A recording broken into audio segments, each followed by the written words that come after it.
किसी दूर गांव में भूषण नाम का एक व्यक्ति रहा करता था। भूषण इतना दान पुण्य करने में विश्वास रखता था और हर कोई भाई वीडियो उसकी देखो, कितना बस अच्छा कहानी तारीफ वाला वीडियो करता था। देखिएगा जरूर। अच्छा भूषण के पास भले ही ओके भाई। अपने खाने को कुछ ना हो, लेकिन वो दान पुण्य करने में कभी पीछे नहीं हटता। एक रोज सुबह सुबह भूषण खाना बनाकर जैसे ही खाने बैठा, उसके दरवाजे पर एक भिखारी का आना होता है। कुछ खाने को दे दो बेटा, कल से भूखा हूँ, कुछ खाया पिया ही नहीं है, अब तो चना भी नहीं जा रहा। अरे काका अंदर आइए, आप मेरे साथ बैठ के खाना खा लीजिए। अरे इतने खाने से मेरा पेट नहीं भरने वाला, कोई बात नहीं, मैं आगे मांग कर खा लूंगा, तुम खाना खाने बैठे हो तो खा लो। अच्छा काका, ये सारा खाना आप ही खा लीजिए, मैं भूखा रह लूंगा क्योंकि रात में मैंने खाना खाया था। इतना कहकर भूषण अपनी थाली उस भिखारी की तरफ बढ़ा देता है।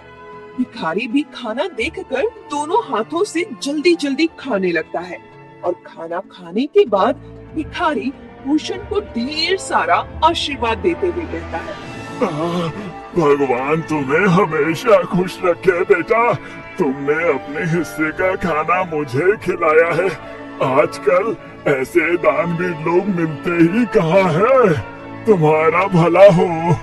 इतना कहकर भिखारी वहाँ से चला जाता है, लेकिन भूषण को भी भूख लगी थी।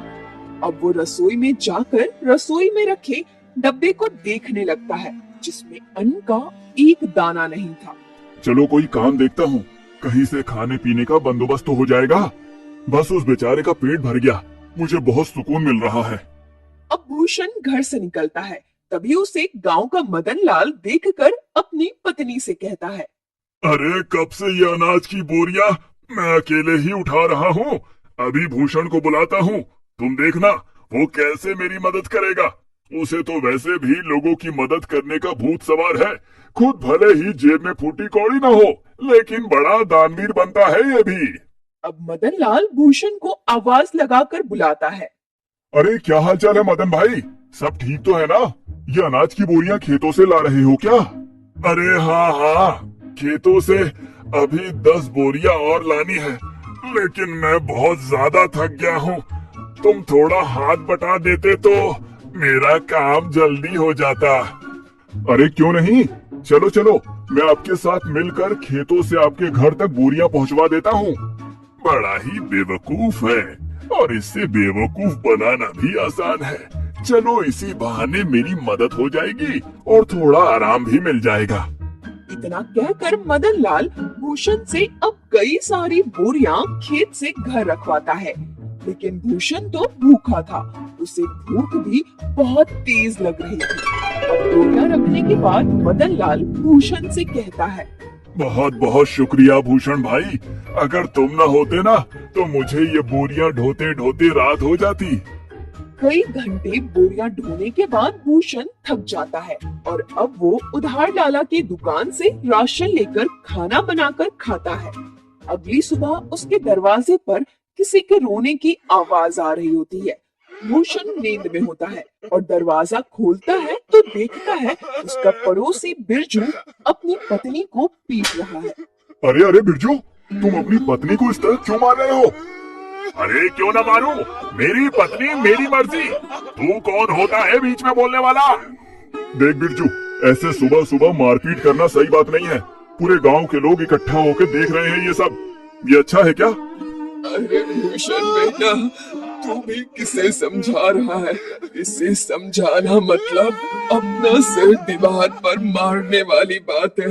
जरूर सुबह सुबह चमेली से पैसे मांगने के लिए लड़ रहा होगा, पीने को पैसे नहीं होंगे ना इसके पास। अरे बुढ़िया, चुप कर, ज्यादा बोलने की जरूरत नहीं है। राम राम राम, आजकल के बच्चों को तो अपने से बड़ों से बात करने की तमीज ही नहीं है। अरे मैं तो तेरी माँ की उम्र की हूँ और तू है कि मुझसे बदतमीजी से बात कर रहा है। लेकिन मैंने तो नहीं कहा आपको कि मेरे बीच में बोलने के लिए। इतना कहकर बिरजू फिर से अपनी पत्नी चमेली को मारने लगता है, लेकिन भूषण से ये सब देखा नहीं जाता और वो बिरजू का हाथ पकड़ लेता है और उसे एक जोरदार तमाचा लगाता है। ये देखकर सारे गांव वाले ताली बजाने लगते हैं। बिल्कुल ठीक किया, ये इसी के लायक है। अरे अपनी पत्नी पर हाथ उठाता है और खुद को मर्द समझता है। हाँ? अरे भूषण भाई, आपने बिल्कुल सही किया। इसे तो मार मार कर गाँव से निकाल देना चाहिए। इसे तो मैं छोड़ूंगा नहीं, मुझे पैसे चाहिए। अगर मुझे शाम तक पैसा नहीं मिला ना तो इसे और भी मारूंगा। फिर देखता हूँ इसे कौन बचाने आता है। अबे ये ले पैसे, और अब जा यहाँ से। और अगली बार अगर तूने अपनी पत्नी पर हाथ उठाया ना तो तुझे थाने में डलवा कर अच्छे से कुटाई करवाऊंगा तेरी, समझा? बिल्कुल ठीक किया बेटा। इसके साथ गांव के ढेर सारे लोग ये तमाशा देख रहे होते हैं। उनमें से एक औरत भूषण से कहती है, आप सच में बहुत नेक दिल के हैं, हर किसी की मदद करते हैं, हर किसी का भला चाहते हैं। हम गांव वाले बस आपसे इतना चाहते हैं कि अगला हमारा सरपंच आप ही हो, ना कि वो सज्जन सिंह। अरे क्या बात कही है तूने, ये बात तो काफी समय से मैं दिल में दबाए बैठी थी। अरे हाँ हाँ, बिल्कुल भूषण भाई, गांव का सरपंच बनिए तो गांव में विकास होगा, तरक्की होगी। उस सज्जन सिंह के पास तो गांव के लोग जाने से भी डरते हैं, और रही उसे कुछ बताने की बात तो कोई भी उसके सामने मुंह नहीं खोल पाता। भूषण हर किसी की हर तरह से मदद करता था, जिस वजह से गांव के लोग भूषण को अपना अगला सरपंच बनाने का फैसला करते हैं। अब सरपंच तक ये बात पहुंचती है। सरपंच तिलमिला उठता है। क्या इस भूषण की इतनी हिम्मत? आने को लाले पड़े हैं, लेकिन सरपंच बनने का सपना देख रहा है। इसे तो मैं छोड़ूंगा नहीं। अरे हाँ माले, और तो और गांव वाले कह रहे हैं कि चाहे कुछ भी हो जाए सरपंच तो भूषण ही बनेगा। अब आपको ही कुछ करना होगा, वरना भूषण आपकी गद्दी लेकर ही मानेगा। सरपंच अब सोच में पड़ जाता है कि वो ऐसा क्या करे जिससे उसके रास्ते का कांटा भूषण हमेशा हमेशा के लिए इस गांव से चला जाए। अगले चुनाव में गांव के लोग भूषण को सरपंच बना देते हैं। अब ऐसे ही कई दिन बीत जाते हैं और जब राशन देने की बारी आती है तो सरपंच बड़े ही चालाकी के साथ राशन में मिलावट करवा देता है, जो भूषण को बिल्कुल पता नहीं चलता। अरे बेटा, तुझे सरपंच बनता हुआ देख बहुत खुशी हो रही है। अब कम से कम राशन अच्छा तो मिलेगा और समय पर भी। अरे हाँ हाँ, सब कुछ अच्छा ही होगा। आप लोगों ने इतना विश्वास करके मुझे इस गांव का कार्यभार संभालने का जिम्मा दिया है और इसे मैं अच्छे से निभा सकूं, बस यही दुआ करिएगा। अरे हाँ हाँ, अब गांव में विकास और तरक्की आने से कोई नहीं रोक सकता। गांव में राशन बांटने के बाद सभी खुश थे कि उन्हें पहली बार पूरा राशन मिला है, वरना सरपंच सज्जन सिंह तो आधे से ज्यादा राशन काट लिया करता है। लोगों को राशन मिल चुका था, लेकिन अगले दिन पूरे गांव में शोर मच जाता है कि उनके नए सरपंच भूषण ने मिलावटी राशन दिया है। अब गांव वाले एक जगह इकट्ठा होकर भूषण से सवाल करते हैं। हमने तुम पर विश्वास करके तुम्हें गांव का सरपंच बनाया और तुमने हमारे साथ ही विश्वासघात किया।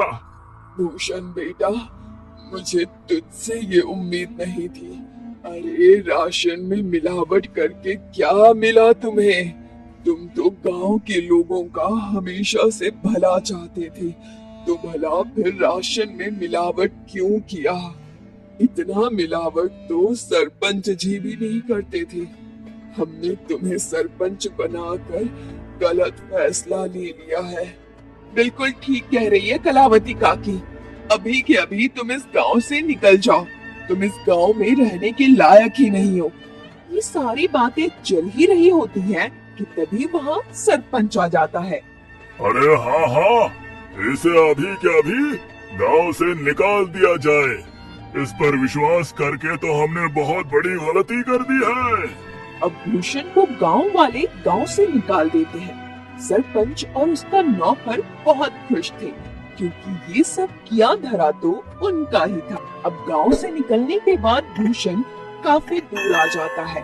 वो थक हार कर एक पेड़ के नीचे बैठकर गांव वालों के बारे में सोचने लगता है। जिन गांव वालों का मैंने इतना साथ दिया, खुद से पहले उनके बारे में सोचा, आज उसी गांव ने मुझे निकाल दिया। अरे राशन में मिलावट भला मैं क्यों करूंगा? और अगर मैंने गांव वालों के राशन में मिलावट नहीं की है तो फिर ये सब जरूर सरपंच का काम है। कोई बात नहीं, मेरे इतना कहने पर भी गांव वालों ने मेरा साथ नहीं दिया। मैं इसे कभी नहीं भूलूंगा। इधर सरपंच फिर से अपनी चाल चलता है और गांव वालों का विश्वास जीत लेता है। गांव वाले एक बार फिर सरपंच सज्जन सिंह को अपना सरपंच मानने के लिए मजबूर होते हैं, क्योंकि उन्हें भूषण भी धोखेबाज लगता है। ऐसे ही धीरे धीरे महीना बीत जाता है और भूषण का कहीं अता पता ही नहीं था।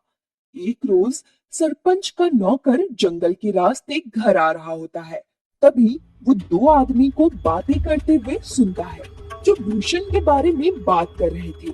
अब वो नौकर घबराता हुआ घर पहुंचता है और सरपंच से कहता है, मालिक मालिक, मैंने दो लोगों को आपस में बातचीत करते हुए सुना है। वो दोनों भूषण के बारे में बात कर रहे थे। वो जंगल में जो झोपड़ी है ना, उसी में भूषण ने आत्महत्या कर ली है और ये करीब एक सप्ताह पहले की बात है। इसका मतलब मेरे रास्ते का कांटा अब हमेशा हमेशा के लिए मेरे रास्ते से हट गया है। चलो अच्छा है। और तो और मालिक, ये बात तो गांव वाले भी जानते हैं। न जाने उन तक ये बात किसने पहुंचाई। हो सकता है उन्हीं लोगों ने पहुंचाई हो जो बातें कर रहे थे। अरे गांव वाले बहुत ही मतलबी हैं।